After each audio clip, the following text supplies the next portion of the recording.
Sarah, many times when these horrible massacres occur, it leads to questions about gun control. Has this particular massacre made the president think anything more about pursuing tighter gun laws, such as background checks, to prevent massacres like this from happening again? Look, this is an unspeakable tragedy. Today is a day for consoling the survivors and mourning those we lost. Our thoughts and prayers are certainly with all of those individuals. There's a time and place for a political debate, but now is the time to unite as a country. There's currently an open and ongoing law enforcement investigation. A motive is yet to be determined, and it would be premature for us to discuss policy when we don't fully know all the facts or what took place last night. Jeff.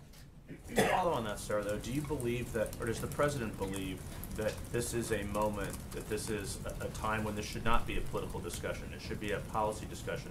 Does he believe that he could bring something new to the gun debate that has been, I guess, locked in typical politics for so many years? Yeah, I think today is more, again, like I said, a day of reflection, a day of mourning, a day of gratefulness for those that were saved. And I think that there will be certainly time for that policy discussion to take place, but that's not the place that we're in at this moment. But certainly I think that there's a time for that to happen.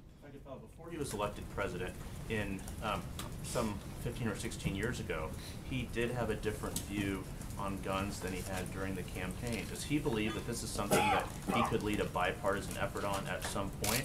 And at what point would that be appropriate? I think that's something that we can talk about in the coming days and see what that looks like moving forward. I think one of the things that we don't want to do is try to create laws that won't create or stop these types of things from happening. I think if you look to Chicago, where you had over 4,000 victims of gun-related crimes last year, they have the strictest gun laws in the country. That certainly hasn't helped there. So I think we have to, when that time comes for those conversations to take place, then I think we need to look at things that may actually have that real impact.